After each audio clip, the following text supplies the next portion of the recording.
বিসমিল্লাহির রহমানির রহিম। জীববিজ্ঞানের দ্বিতীয় অধ্যায়ের প্রথম লেকচারে সবাইকে স্বাগতম।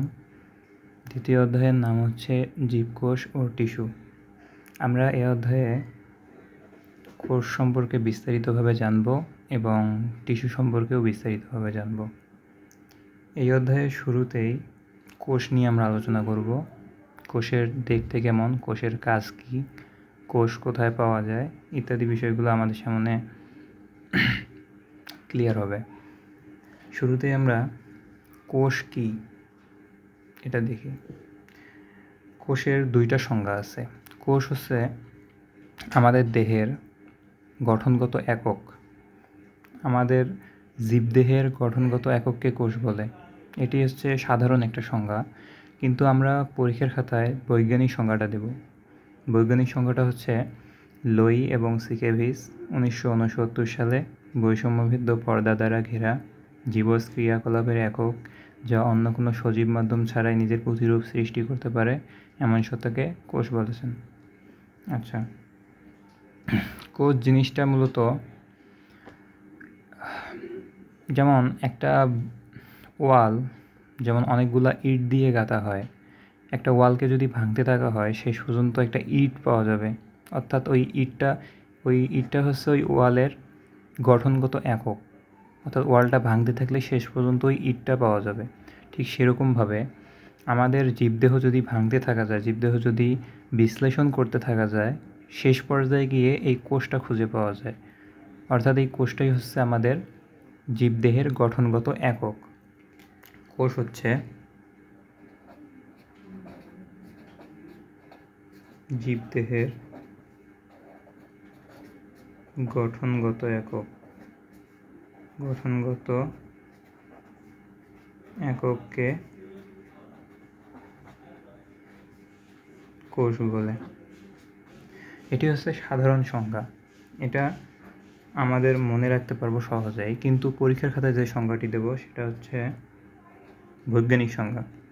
বৈজ্ঞানিক সংজ্ঞাটা আমরা পরীক্ষার খাতায় দেব। বৈজ্ঞানিক সংজ্ঞাটা এরকম: লোই এবং সিকেভিস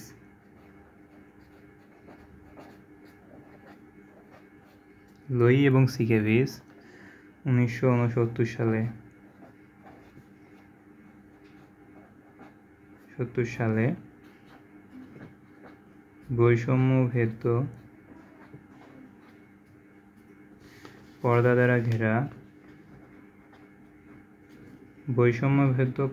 দ্বারা ঘেরা জীবজ ক্রিয়াকলাপের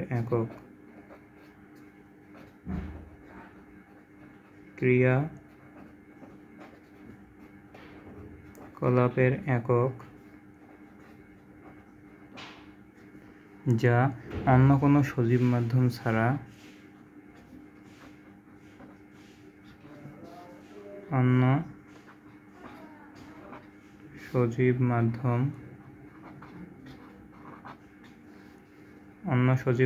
ছাড়াই নিজের প্রতিরূপ সৃষ্টি করতে পারে।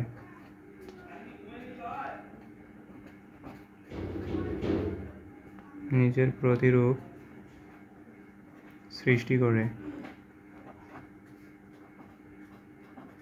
এমন সত্তাকে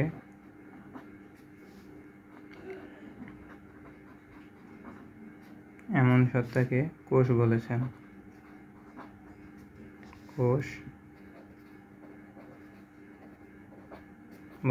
এটা হচ্ছে আমাদের বৈজ্ঞানিক সংজ্ঞাটা।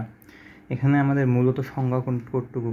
সংজ্ঞা হচ্ছে এই যে বৈষম্যভেদ্য পর্দা দ্বারা ঘেরা জীবজ ক্রিয়াকলাপের একক, যা অন্য সজীব মাধ্যম ছাড়া নিজের প্রতিরূপ সৃষ্টি করতে পারে, এমন সত্তাই হচ্ছে কোষ। এটা হচ্ছে মেইন সংজ্ঞা। আর এই সংজ্ঞাটা প্রণয়ন করছে লোই এবং সিকেভিস 1969 সালে, যার কারণে এই নামটা সালসহ সংজ্ঞার মধ্যে অ্যাড করা হয়েছে। এটা হচ্ছে আমাদের বৈজ্ঞানিক সংজ্ঞা। বৈষম্যভেদ্য পর্দা দ্বারা ঘেরা কথাটার অর্থ হচ্ছে যে পর্দাটার দুই দিকের উপাদানগুলো এই পর্দা ভেদ করে এক দিক থেকে আরেক দিকে যেতে পারে। যেমন এটা যদি একটা কোষ হয়, এর মাঝে একটা পর্দা দিলাম, আবার এটা একটা কোষ।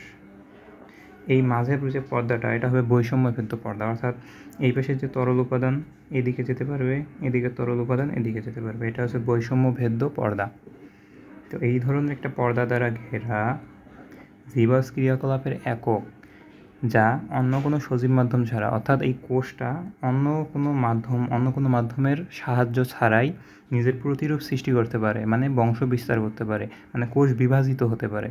অন্য কোনো সজীব মাধ্যমের সাহায্য ছাড়াই কোষ বিভাজিত হতে পারে, এটাকে বলা হয়েছে যে নিজের প্রতিরূপ সৃষ্টি করতে পারে, এমন সত্তাটাকেই কোষ বলে।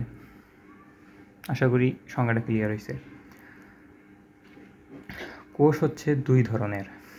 নিউক্লিয়াসের গঠনের ভিত্তিতে কোষ দুই ধরনের। আমরা আগেই এক অধ্যায়ে শিখে আসছি নিউক্লিয়াস দুই ধরনের হয়, একটা হচ্ছে আদি নিউক্লিয়াস আর একটা হচ্ছে প্রকৃত নিউক্লিয়াস।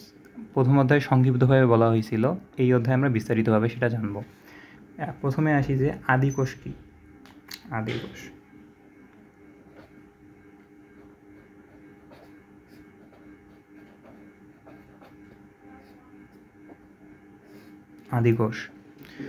আদি কোষ হচ্ছে যে কোষের মধ্যে সুগঠিত নিউক্লিয়াস থাকবে না। সুগঠিত নিউক্লিয়াসটা কি আমরা এই অধ্যায়ে কিন্তু কোষের প্রত্যেকটা অঙ্গাণুর একদম বিস্তারিতভাবে জানব। সেখানে আমরা নিউক্লিয়াস সম্পর্কেও বিস্তারিত জানব, সুগঠিত নিউক্লিয়াস কাকে বলে। আপাতত দেখো সুগঠিত নিউক্লিয়াসটা কি। এটা হচ্ছে একটা নিউক্লিয়াসের ভিতরে থাকে নিউক্লিওলাস এবং ক্রোমাটিন তন্তু এবং তরল পদার্থ, যেগুলোকে বলা হয় নিউক্লিয়াসের ভিতরে একটা নিউক্লিওলাস এবং ক্রোমাটিন তন্তু থাকে এবং কিছু তরল পদার্থ থাকে। এই সবগুলো উপাদান মিলে একটা সুগঠিত নিউক্লিয়াস, এইটাকে বলা হয় সুগঠিত নিউক্লিয়াস, যেটা নিউক্লিয়ার পর্দা দ্বারা বেষ্টিত থাকবে, এটাকে বলা হবে সুগঠিত নিউক্লিয়াস। এই আদি কোষের মধ্যে সুগঠিত নিউক্লিয়াস থাকবে না। এই আদি কোষের মধ্যে সুগঠিত নিউক্লিয়াস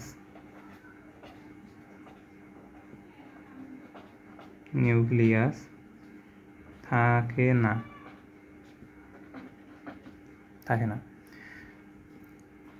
আদি কোষের মধ্যে সুগঠিত নিউক্লিয়াস থাকবে না, এজন্য এদেরকে আদি নিউক্লিয়াসযুক্ত কোষ বলা হয়। অর্থাৎ এদের কোষের মধ্যে এই যে নিউক্লিয়ার পর্দা এটা থাকবে না, যার কারণে কোষের ভিতরের যে নিউক্লিয়াসের পর্দাটা থাকবে না, যার কারণে নিউক্লিয়াসের ভিতরে যে উপাদানগুলো থাকে এগুলো কোষের মধ্যে ছড়ায় থাকে। আর কোষের মধ্যে এই নিউক্লিয়াসে যখন পর্দা থাকবে তখন পর্দা দ্বারা নিউক্লিয়াসের উপাদানগুলো আবৃত থাকবে, যার ফলে এটা সুগঠিত থাকবে। আর যখন পর্দাটা থাকবে না তখন নিউক্লিয়াসের ভিতরের উপাদানগুলো কোষের মধ্যে ছড়ায় থাকবে, এটাকে বলা হয় যখন পর্দা দ্বারা ঘেরা থাকে সেটাকে বলা হয় সুগঠিত নিউক্লিয়াস, আর যখন পর্দা দ্বারা ঘেরা থাকবে না এটাকে বলা হবে আদি নিউক্লিয়াস। নিউক্লিয়াস সুগঠিত থাকে না, নিউক্লিয়াসের পর্দা থাকে না,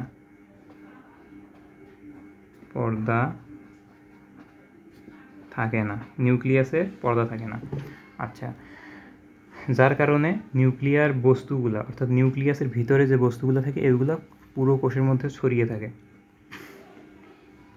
আদি কোষের মধ্যে মাইটোকন্ড্রিয়া, প্লাস্টিড, এন্ডোপ্লাজমিক রেটিকুলাম ইত্যাদি থাকে না। কোন কোন উপাদানগুলো থাকে না সেগুলো দেখি।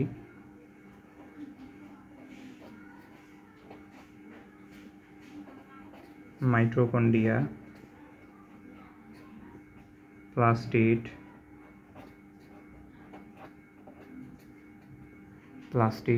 এন্ডোপ্লাজমিক রেটিকুলাম,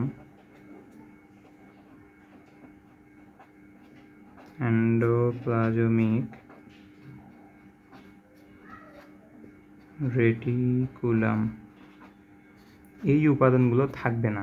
এই যে মাইটোকন্ড্রিয়া, প্লাস্টিড এবং এন্ডোপ্লাজমিক রেটিকুলাম এগুলো কিন্তু কোষের একটা করে অঙ্গাণু। এই অঙ্গাণুগুলো সম্পর্কে আমরা এই অধ্যায়েই, এই পাঠের পরের পাঠেই বিস্তারিতভাবে শিখব। আচ্ছা, মাইটোকন্ড্রিয়া অঙ্গাণুটা, প্লাস্টিড অঙ্গাণু এবং এন্ডোপ্লাজমিক রেটিকুলাম এই তিনটা অঙ্গাণু এই আদি কোষের মধ্যে উপস্থিত থাকে না, কিন্তু রাইবোজোম অঙ্গাণুটা উপস্থিত থাকে।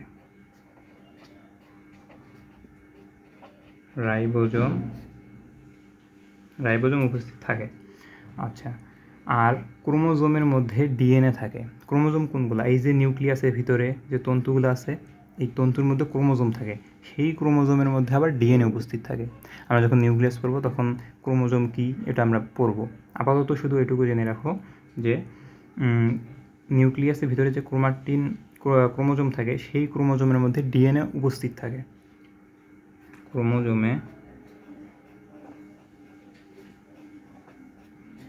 ক্রোমোজোমে ডিএনএ থাকে। এটাই হচ্ছে আদিকোষ। অর্থাৎ যে কোষটার মধ্যে সুগঠিত নিউক্লিয়াস থাকবে না। সুগঠিত নিউক্লিয়াস কি আপনি কিন্তু বললাম, সুগঠিত নিউক্লিয়াস থাকবে না, অর্থাৎ নিউক্লিয়াসের পর্দা দ্বারা আবৃত থাকবে, নিউক্লিয়াসটা পর্দা দ্বারা আবৃত থাকবে না, যার কারণে নিউক্লিয়াসের ভিতরের বস্তুগুলো পুরো কোষে ছড়িয়ে থাকবে। এবং আদিকোষের মধ্যে মাইটোকন্ড্রিয়া, প্লাস্টিড এবং এন্ডোপ্লাজমিক রেটিকুলাম এই অঙ্গাণুগুলো থাকবে না, কিন্তু রাইবোজোম থাকবে।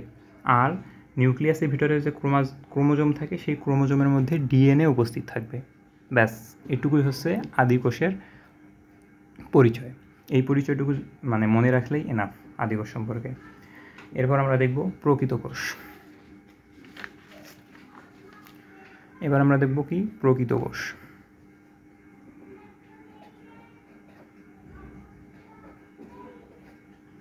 প্রকৃত কোষ। একটু আগে আমরা যে আদিকোষটা দেখলাম, আদিকোষের ঠিক বিপরীত বৈশিষ্ট্যগুলো এই প্রকৃত কোষের মধ্যে থাকবে। আদিকোষে কী ছিল? নিউক্লিয়াস সুগঠিত ছিল না, কিন্তু প্রকৃত কোষের মধ্যে নিউক্লিয়াস সুগঠিত থাকবে। তাহলে প্রকৃত কোষে নিউক্লিয়াস সুগঠিত থাকবে।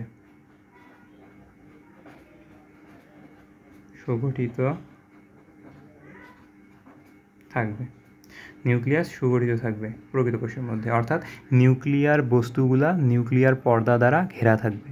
একটু আগে যে চিত্রটা দেখাইছিলাম নিউক্লিয়াসের চারিদিকে যে পর্দাটা ছিল, এই প্রকৃত কোষের মধ্যে ওই পর্দাটা উপস্থিত থাকবে।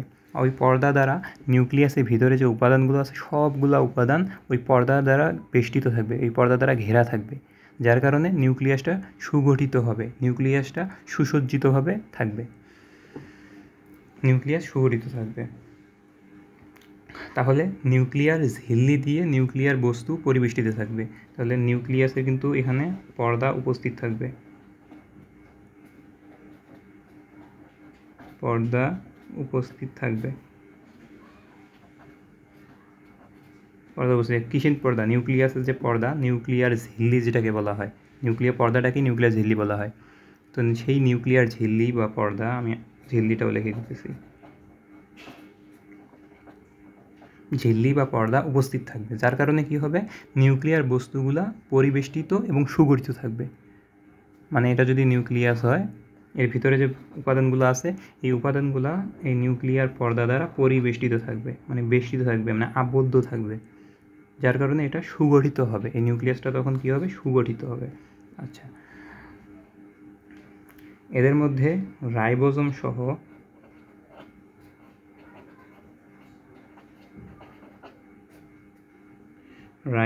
সহ সকল অঙ্গাণু উপস্থিত থাকবে, সকল অঙ্গাণু উপস্থিত থাকবে। এখন একটা কোষের মধ্যে কি কি অঙ্গাণু থাকে, এটা কিন্তু আমরা একটু পরেই লিস্ট পাবো সেই অঙ্গাণুগুলা। তো সেই সকল অঙ্গাণু, রাইবোজোম সহ সেই সকল অঙ্গাণুগুলা এই প্রকৃত কোষের মধ্যে উপস্থিত থাকবে। ক্রোমোজোমে এর আগে, অর্থাৎ আদি কোষের মধ্যে ক্রোমোজোমে কী ছিল? শুধুমাত্র ডিএনএ ছিল, কিন্তু এবার ক্রোমোজোমে ডিএনএ সহ আরও কিছু উপাদান থাকবে। যেমন কি সেগুলো দেখি।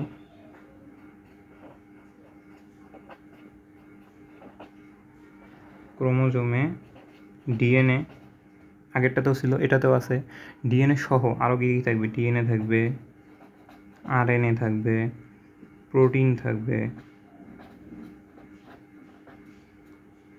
থাকবে, হিস্টোন থাকবে, ইত্যাদি উপাদানগুলো উপস্থিত থাকবে। ক্রোমোজোমে ডিএনএ, আরএনএ, প্রোটিন, হিস্টোন ইত্যাদি উপাদানগুলো উপস্থিত থাকবে। আর আদি কোষের মধ্যে শুধুমাত্র ডিএনএ ছিল, বাকি উপাদানগুলো কিন্তু ছিল না। এই সকলগুলা উপাদান কিন্তু নিউক্লিয়াসের ক্রোমোজোমের মধ্যে থাকবে প্রকৃত কোষে। এটাই হচ্ছে প্রকৃত কোষের বৈশিষ্ট্য, এগুলো হচ্ছে প্রকৃত কোষের একটা পরিচয়। তাহলে আমরা প্রকৃত কোষে কী পাইলাম? নিউক্লিয়াস সুগঠিত পাইলাম। সুগঠিত নিউক্লিয়াস মানে কি? নিউক্লিয়ার পর্দা দ্বারা নিউক্লিয়াসটা ঘেরা থাকবে এবং নিউক্লিয়াসের ভিতরের উপাদানগুলো সুগঠিতভাবে থাকবে। সেটাই বলছি, নিউক্লিয়াস পর্দা বা ঝিল্লি দ্বারা ঘেরা থাকে, অর্থাৎ নিউক্লিয়াসের পর্দা বা ঝিল্লি উপস্থিত থাকে, যার কারণে নিউক্লিয়াসটা সুগঠিত হয়। এবং প্রকৃত কোষের রাইবোজোম সহ সকল অঙ্গাণু উপস্থিত থাকে। প্রকৃত কোষের মধ্যে রাইবোজোম সহ কোষের যত অঙ্গাণু আছে সব অঙ্গাণু প্রকৃত কোষের মধ্যে উপস্থিত থাকবে।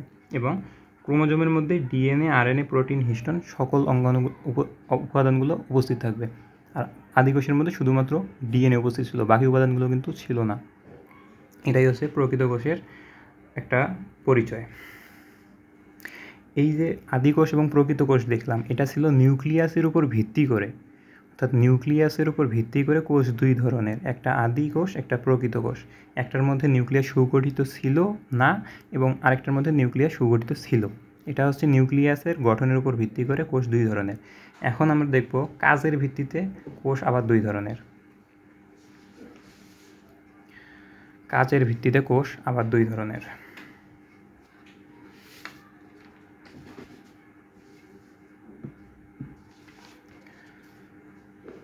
আচ্ছা, এখন দেখব, আগেটা ছিল নিউক্লিয়াসের ভিত্তিতে, এখন দেখব আমরা কাজের ভিত্তিতে।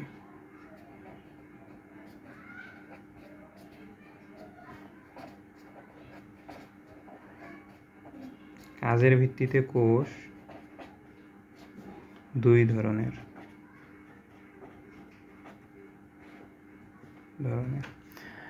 আচ্ছা, এর আগেটা ছিল নিউক্লিয়াসের ভিত্তিতে দুই ধরনের, এখন আমরা দেখব কাজের ভিত্তিতে দুই ধরনের। কোষ আবার কী কাজ করে এটা দেখি। আমাদের পুরা দেহটা কিন্তু কোষ দিয়েই তৈরি, তাহলে কোষের কাজটা হবে কি? দেহ গঠন করা। তাহলে কাজের ভিত্তিতে কোষ দুই ধরনের। কী কী সেটা হবে? একটা হবে দেহকোষ, আর একটা হবে 2 নম্বর জনন কোষ।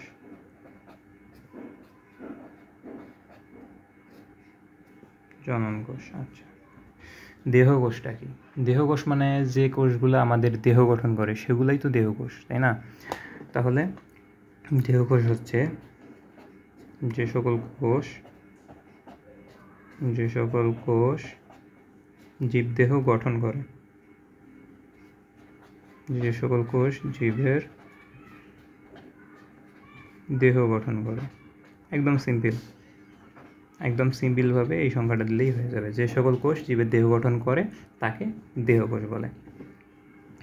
এই কোষটা মাইটোসিস প্রক্রিয়ায় বিভাজিত হয়। এই জিনিসটার সাথে মনে রাখতে হবে,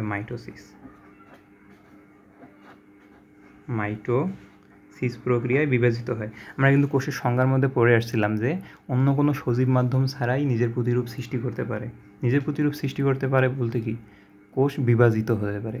এই যে মাইটোসিস প্রক্রিয়ায় দেহকোষ বিভাজিত হয়। ঠিক, আবার এরপর কি আছে? জনন কোষ। দেহকোষটা কি? যেটা জীবদেহে দেহ গঠন করে। আমার যেমন এই হাতের মধ্যে অসংখ্য কোষ আছে, এগুলো আমার দেহ গঠন করেছে, তাই এগুলোকে বলা হবে কি? দেহকোষ।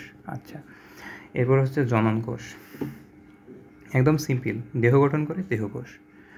এরপর হচ্ছে জনন কোষ। জনন কোষ হচ্ছে যে কোষগুলা প্রজননে ব্যবহৃত হয়, যে কোষগুলা প্রজননে ব্যবহার হয়, অর্থাৎ পুরুষের ক্ষেত্রে শুক্রাণু এবং মেয়েদের ক্ষেত্রে ডিম্বাণু, যে কোষগুলা এগুলো শুক্রাণু এবং ডিম্বাণু, সেগুলোকেই বলা হবে জনন কোষ। এই জনন কোষটা দেখা যায় যৌন প্রজনন করে এবং জনক্রম দেখা যায় যেগুলো জীবে, সেই জীবগুলোর মধ্যে এই জনন কোষ দেখা যায়। এটা সংজ্ঞাটা হবে যে সকল কোষ, আপাতত আমরা এটাই জেনে রাখি যে সকল কোষ জনন কাজে অংশগ্রহণ করে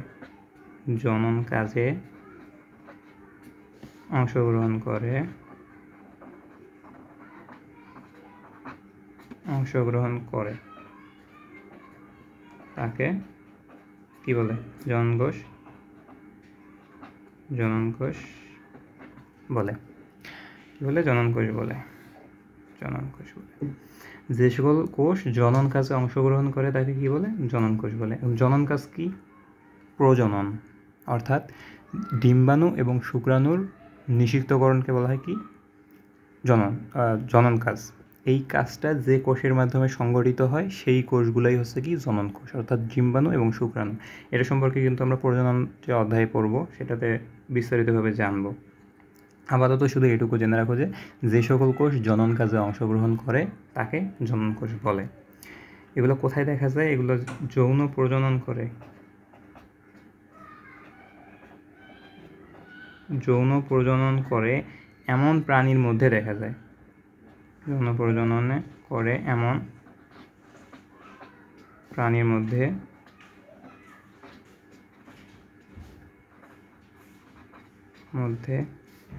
দেখা যায়।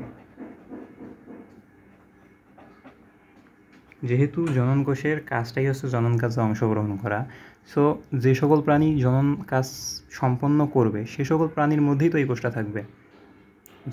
যে প্রাণীগুলো জনন কাজ অংশগ্রহণ করবে না সেগুলোর মধ্যে এই কোষটা থাকবে না। তাহলে যৌন প্রজননে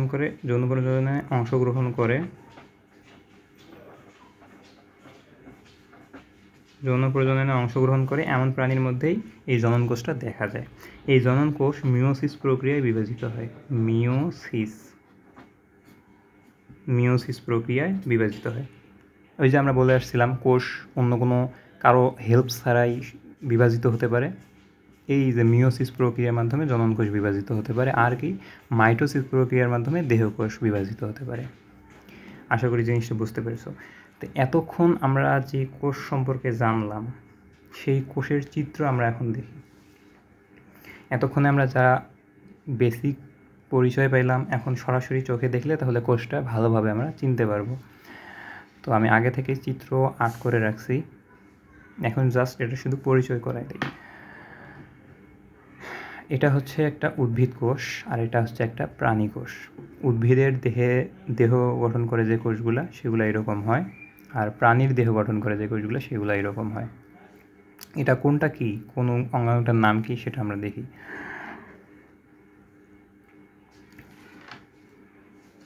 আচ্ছা, আমরা শুরুতে বাইরে থেকে আসি, বাইরে থেকে আমরা ভিতরে ঢুকবো। দেখি, সবচেয়ে বাইরের এই যে আবরণটা, এই যে পর্দাটা আছে, এটাকে বলা হয় কোষ প্রাচীর। কোষ প্রাচীর। আমাদের বাড়ির চারদিকে ওয়াল থাকে, সেটাকে কি বলা হয়? বর্ডার। বর্ডারের বাংলা কি? প্রাচীর। সেই প্রাচীর তেমনই কোষের চারদিকে একটা বর্ডার আছে, এই যে বর্ডারটা, এটাকে বলা হবে কি? কোষ প্রাচীর। আচ্ছা, আর এই যে এই বাইরের যে অংশটা আছে এটা আরেকটা কোষের প্লাজমা মেমব্রেন। এই যে ভিতরের এই কোষের যে ভিতরের অংশটা আছে, ভিতরের বর্ডারটা, এটাকে বলা হয় প্লাজমা মেমব্রেন। Plasma membrane. এই কোষ প্রাচীরের সাথে যে পর্দাটা আছে কোষের, এটাকে বলা হয় প্লাজমা মেমব্রেন। এই বাইরে যে পর্দাটা আছে এটা আরেকটা কোষের প্লাজমা মেমব্রেন। অর্থাৎ কোষটাকে কাটা হয়েছে চারদিক দিয়ে, মানে ধরে নাও একটা জীবদেহ থেকে এই কোষটা কেটে নেওয়া হয়েছে। কেটে নেওয়ার সময় আরেকটা কোষের প্লাজমা মেমব্রেনটা কেটে আসছে সাথে। তো এটার ইন্ডিকেট করার দরকার নেই, এটা প্লাজমা মেমব্রেন আরেকটা কোষের, ইন্ডিকেট করার দরকার নেই। আমরা এখান থেকে ইন্ডিকেট শুরু করব।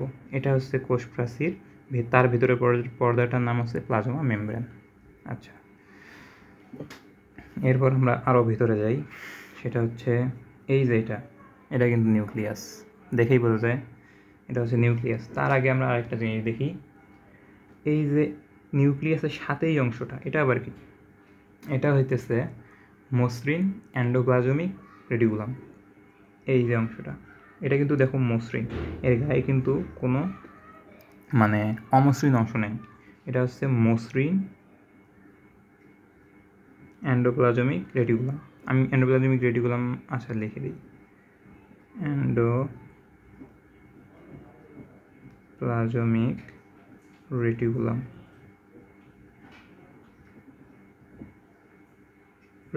আচ্ছা, আর এই যে বাইরে দেখো মসৃণ, একদম কোনো অমসৃণ অংশ নেই, এটাকে বলা হয় মসৃণ এন্ডোপ্লাজমিক রেটিকুলাম। আর ভিতরের দিকে দেখো কি আছে? গায়ের মধ্যে কিছু দানাদার বস্তুযুক্ত, যার কারণে কি গাটা অমসৃণ হয়ে গেছে, এদিকে কোনো দানাদার বস্তু যুক্ত নাই, যার কারণে এটা কি একদম প্লেন মসৃণ। ভেতরের দিকে এই যে দানাদার বস্তুগুলো যুক্ত, যার কারণে কি এটা অমসৃণ হয়ে গেছে। তাহলে এটার নাম হবে কি অমসৃণ এন্ডোপ্লাজমিক রেটিকুলাম। অমসৃণ এন্ডোপ্লাজমিক রেটিকুলাম, ঠিক আছে। আচ্ছা, এই যে নিউক্লিয়াস, এটাকে বলা হয় কি নিউক্লিয়াস। নিউক্লিয়াসের এই যে চারিদিকে যে আবরণটা, এটাকে বলা হয় কি, এটাকে বলা হয় নিউক্লিয়ার পর্দা। আচ্ছা, আমি নিউক্লিয়াসটা জাস্ট ইন্ডিকেট করে দিতেছি, কারণ এই নিউক্লিয়াস সম্পর্কে কিন্তু আরও বিস্তারিত পড়তে হবে আমাদের পরে। এই পরের পাঠেই কিন্তু নিউক্লিয়াস সম্পর্কে বিস্তারিত পড়তে হবে। সো আমি জাস্ট নিউক্লিয়াসটা চিহ্নিত করে দিতেছি যে এটা হচ্ছে নিউক্লিয়াস। নিউক্লিয়াস। এখন নিউক্লিয়াসের ভিতরে যে উপাদানগুলো, এগুলো কিন্তু ইন্ডিকেট করে দেওয়া আছে তোমাদের বইয়ে যে এই চিত্রটা আছে, চিত্রর মধ্যেই ইন্ডিকেট করে দেওয়া আছে। তোমরাও ইন্ডিকেট করতে পারবা যখন নিউক্লিয়াসটা আমরা পরবর্তীতে পূর্ণাঙ্গভাবে শিখব, তখন এই প্রত্যেকটার অঙ্গনের নাম, প্রত্যেকটা অংশের নাম শিখে দেব, তখন বাকি অংশগুলোর নাম ইন্ডিকেট করে লিখতে হবে। আচ্ছা, এরপর আসি এইটার মধ্যে।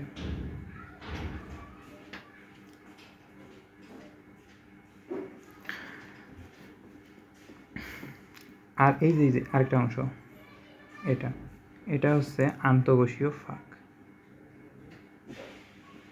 আন্তঃকোষীয় ফাঁক অর্থাৎ দুইটা কোষের এইদিকে একটা কোষ, এখানে বলো এটা একটা কোষ, এটা একটা কোষ, এটা একটা কোষ, এই যে তিনটা কোষ দেখো, এইদিকে একটা কোষ ছিল আমি কেটে নিছি, এদিকে একটা কোষ ছিল কেটে নিছি, আবার এইদিকে একটা কোষ আছে। এই তিনটা কোষের মাঝে একটু গহ্বর আছে, ফাঁকা অংশ।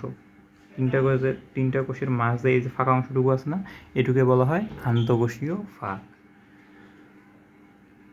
এটা হচ্ছে গোলজি বস্তু।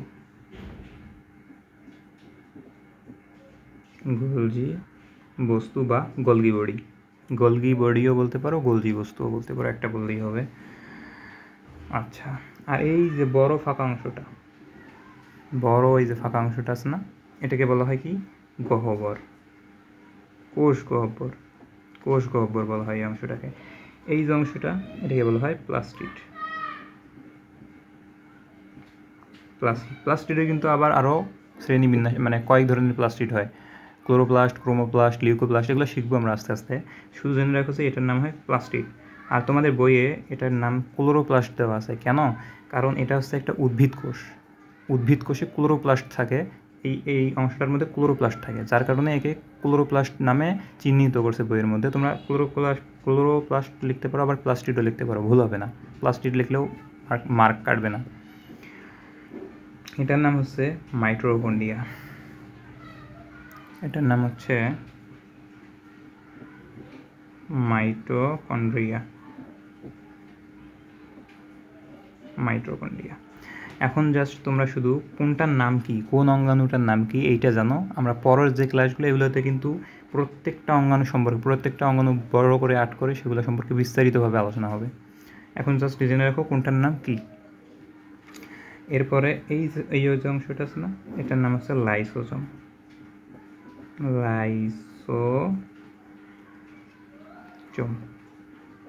লাইসোজোম বা লাইসোসোম, যেটা বলো, সমস্যা হবে না। লাইসোজোম বা লাইসোসোম। আচ্ছা, আর কি কিছু বাদ গেল? না, আর কিছু বাদ নাই। এগুলাই হচ্ছে একটা উদ্ভিদ কোষের, এগুলাই হচ্ছে উপাদান। এটা কি চিত্র,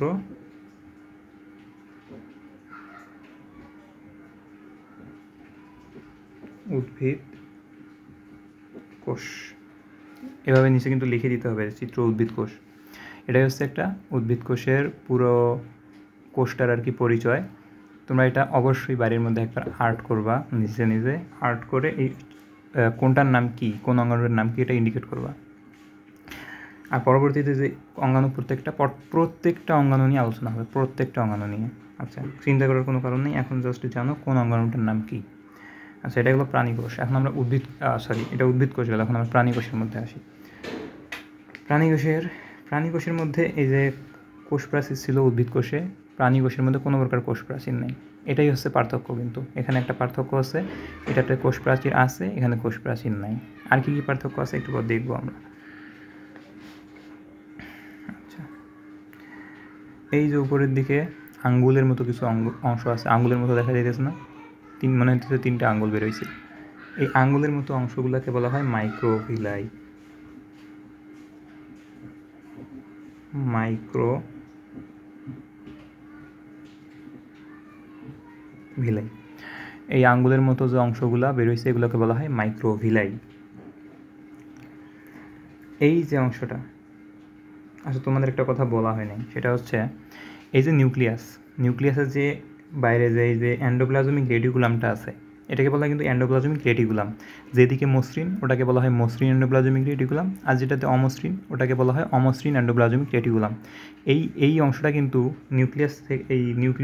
নিউক্লিয়াস থেকে তৈরি হয়। এই অংশটা তৈরি হওয়ার পর কিছুদিন যুক্ত থাকে, তারপর এটা বিচ্ছিন্ন হয়ে এই যে এইভাবে ভাসতে থাকে। এটাও কিন্তু একটা এন্ডোপ্লাজমিক রেটিকুলাম। এটা কি মসৃণ, এর গায়ে দেখো কোনো অমসৃণ অংশ নাই, এটা পুরোপুরি একটা মসৃণ এন্ডোপ্লাজমিক রেটিকুলাম। এটাও এই নিউক্লিয়াসের একটা রন্ধ্র থেকে সৃষ্টি হয়েছিল। নিউক্লিয়াসের এই যে নিউক্লিয়ার পর্দার যে মাঝে মাঝে কিছু ছিদ্র আছে, রন্ধ্র আছে, এই রন্ধ্রগুলো থেকে তৈরি হয়ে আবার এটা থেকে বিচ্ছিন্ন হয়ে এভাবে মুক্তভাবে থাকে। এটাও এন্ডোপ্লাজমিক রেটিকুলাম। আচ্ছা, তো এভাবে এখানে আসো, এটাও এন্ডোপ্লাজমিক রেটিকুলাম। এটাও নিউক্লিয়াসে কোনো এক সময় তৈরি হয়েছিল, পরে বিচ্ছিন্ন হয়ে গেছে। এন্ডোপ্লাজমিক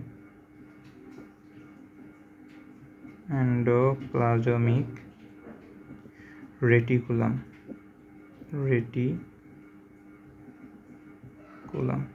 আচ্ছা, এটার নাম হচ্ছে এন্ডোপ্লাজমিক রেটিকুলাম। এটা কি? এটা গোলজি বস্তু বা গোলগি বডি, যেটা খুশি বলতে পারো, গোলজি বস্তু বা গোলগি বডি, যে কোনো একটা বললেই হবে। এটাকে কিন্তু সেন্ট্রোজোম বলে, এটাকে বলা হয় সেন্ট্রোজোম।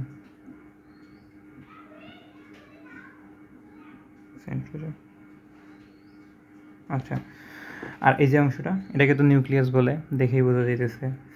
এটা জাস্ট আমি ইন্ডিকেট করে দিতেছি নিউক্লিয়াস, কিন্তু নিউক্লিয়াসের ভিতরে কিন্তু অনেক উপাদান আছে, অনেক অংশ আছে। এগুলো কিন্তু আমরা নিউক্লিয়াস যখন পড়বো বিস্তারিত জানবো, এবং পরবর্তীতে জানার পরে, নিউক্লিয়াস সম্পর্কে পুরোপুরি জানার পরে যখন চিত্র আর্ট করবো, তখন নিউক্লিয়াসের কিন্তু প্রত্যেকটা অংশ ইন্ডিকেট করে করে চিত্র আর্ট করতে হবে।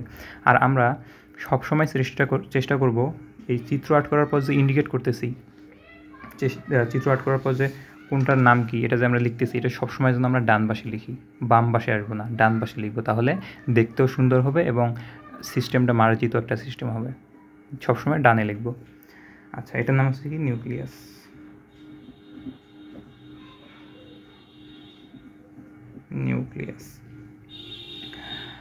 এরপর হচ্ছে এই যেটা, এটা হচ্ছে মাইটোকন্ড্রিয়া।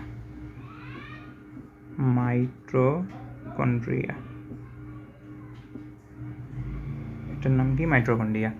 এটা কি? এটার নাম হচ্ছে, একটু আগে কিন্তু শিখছি, এই যে লাইসোজোম। এটার নাম কি? লাইসোজোম।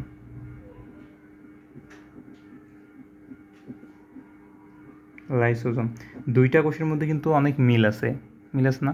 অনেকগুলো অঙ্গাণু কিন্তু মিল আছে, আবার কিছু কিছু অমিলও আছে। আমরা চিত্রটা আঁকা শেষ করে দেখবো কি অমিল আছে। আচ্ছা, এই কোষের মধ্যে তোমরা একটা জিনিস লক্ষ্য করো, উদ্ভিদ কোষের মধ্যে যে বড় অংশটা, ফাঁকা অংশটা, এটাকে কি বলা হয়েছিল? কোষগহ্বর। ঠিক আছে, এইখানে দেখো কোনো কোষগহ্বর নেই, অর্থাৎ প্রাণী কোষের মধ্যে কোষগহ্বর থাকে না। যদি থাকে খুবই একদম ছোট, একদম ক্ষুদ্র। উদ্ভিদ কোষের মধ্যে এই যে বড় অংশটাকে এটা বলা হয়, বড় ফাঁকা অংশটা হচ্ছে কোষগহ্বর, কিন্তু প্রাণী কোষের মধ্যে এই কোষগহ্বরটা উপস্থিত থাকে না, কোষগহ্বর নাই এখানে। তবে যদি কেউ বলে যদি প্রাণী কোষে কোষগহ্বর নাই, সেটাও সঠিক। আবার কেউ যদি বলে প্রাণী দেহে কোষগহ্বর একেবারেই ছোট, সেটাও সঠিক। অর্থাৎ মারামারি করার কোনো প্রয়োজন নাই। আমি একটু দিয়ে রাখছি, এই যে এটাকে বলা হয় কোষ গহ্বর। এটা থাকে না, অনেক কোষেই থাকে না, কোনো কোনো কোষে থাকে, আবার কোনো কোষে একদমই থাকে না। তো কেউ যদি বলে প্রাণী কোষে কোষগহ্বর উপস্থিত থাকে না, সেটাও রাইট। আর যদি কেউ যদি বলে প্রাণী কোষে কোষগহ্বর থাকে না, কিন্তু কোনো কোনো কোষে ক্ষুদ্র আকারে থাকতে পারে, সেটাও রাইট। দুইটাই রাইট। আচ্ছা, এটা কি? এটা কিন্তু এন্ডোপ্লাজমিক রেটিকুলাম। আর ইন্ডিকেট করলাম না, তোমরা ইন্ডিকেট করে নিবা। এখন আমরা দেখি, একটু লক্ষ্য করে দেখো দুইটা কোষের মধ্যে পার্থক্য কী কী আছে। এখানে এই যে কোষ প্রাচীরটা আছে, এখানে কিন্তু কোষ প্রাচীর নাই, ঠিক আছে। এখানে কিন্তু ডিরেক্ট এই যে কোষের যে প্লাজমা মেমব্রেন ডিরেক্ট, এখানে কিন্তু কোষ প্রাচীর দিয়ে আলাদা ছিল আরেকটা কোষ থেকে, এখানে কিন্তু কোষ প্রাচীর নাই। অর্থাৎ উদ্ভিদ কোষে কোষ প্রাচীর আছে, প্রাণীদেহে কোষ প্রাচীর নাই। তোমরা চাইলে খাতা নিয়ে কিন্তু এখনই লিখতে পারো পার্থক্য, দুইটা কোষের মধ্যে পার্থক্য কী। এটা কিন্তু প্রাণী কোষ, পার্থক্য কী কী এখনই চাইলে লিখতে পারো। উদ্ভিদ কোষে কোষ প্রাচীর আছে, প্রাণী কোষে কোষ প্রাচীর নাই, পার্থক্য একটা গেল। আচ্ছা, এটার মধ্যে কোষ গহ্বর আছে, এটার মধ্যে কোষ গহ্বর নাই, অথবা থাকলেও খুবই ক্ষুদ্র, দুইটা পার্থক্য হইলো কিন্তু। কোষ গহ্বর আছে, কোষ গহ্বর নাই, থাকলেও খুবই ক্ষুদ্র, মানে একদম ছোট। এটার মধ্যে প্লাস্টিড ছিল, উদ্ভিদের মধ্যে কিন্তু প্লাস্টিড আছে, যার কারণে নিজের খাদ্য নিজে তৈরি করতে পারে। প্রাণীর কোষের মধ্যে সেই প্লাস্টিডটা উপস্থিত নেই, লক্ষ্য করে দেখো কোনো প্লাস্টিড নেই। তাহলে 3 নম্বর পার্থক্য গেল, প্লাস্টিড আছে, প্লাস্টিড নাই। একবার ইজিভাবে মনে রাখবা, এত প্রেশার না, কোনো কিছু নেই। এই 3টা হচ্ছে বেসিক পার্থক্য। আরও পার্থক্য আছে, সেগুলো আমরা যখন কোষের পার্থক্য পড়বো বইয়ের মধ্যে তখন আরও শিখবো, কিন্তু বেসিক এই 3টে পার্থক্য জেনে রাখো। সেটা হচ্ছে কি, কোষ প্রাচীর আছে, কোষ প্রাচীর নাই, কোষ গহ্বর আছে, কোষ গহ্বর নাই, অথবা থাকলেও খুবই ক্ষুদ্র, এবং এটার মধ্যে প্লাস্টিড আছে, এটার মধ্যে প্লাস্টিড নাই। এই হচ্ছে পার্থক্য। আচ্ছা, তো আজকে এই পর্যন্তই। দেখা হচ্ছে পরবর্তী ক্লাসে। এই কোষের প্রত্যেকটা অঙ্গাণু সম্পর্কে এই অধ্যায়ে আলোচনা আছে, তো দেখা হবে সেই সময়। আজকের মতো এখানে আল্লাহ হাফেজ। আর চ্যানেলটা অবশ্যই সাবস্ক্রাইব করবেন এবং বন্ধুদের মাঝে শেয়ার করবেন, যাতে 9-10-এর যদি কোনো স্টুডেন্ট থেকে থাকে তারা যেন আমার এই ক্লাসগুলো থেকে একটু হলেও উপকৃত হতে পারে।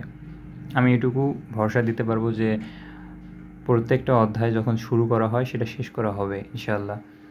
আর ফেসবুকে আমার গ্রুপ আছে, চ্যানেলের নামেই গ্রুপে অবশ্যই জয়েন হবেন। সেখানে এই ক্লাস সম্পর্কে সব কিছু ডিসকাস করা যাবে।